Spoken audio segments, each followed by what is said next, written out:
மது, நடந்தது நடந்து போச்சு. இனி யாராலையும் எதையும் மாத்த முடியாது.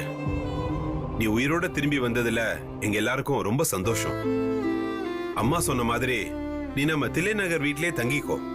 உனக்கு ஒரு நல்ல வாழ்க்கையை அமைச்சு தர வேண்டியது எங்க பொறுப்பு. இல்ல சின்ன மாமா, மது இனி இங்கதான் இருக்க போறாங்க.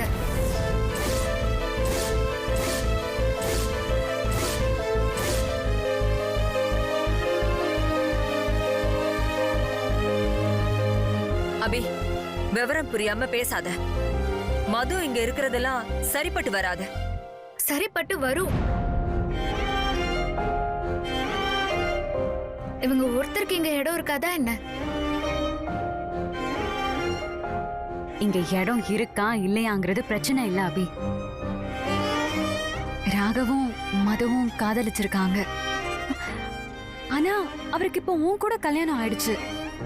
அது தெரிஞ்சு அவங்களே விலகி இருக்கணும்னு நினைக்கிறப்போ நீயே அவங்க இங்கதான் இருக்கணும்னு இவ்ளோ பிடிவாதமா இருக்க. எனக்கு அதுதான் புரியல அபி. என்ன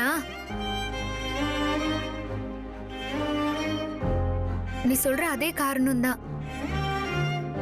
அவங்களும் ராகவும் காதலிச்சிருக்காங்க.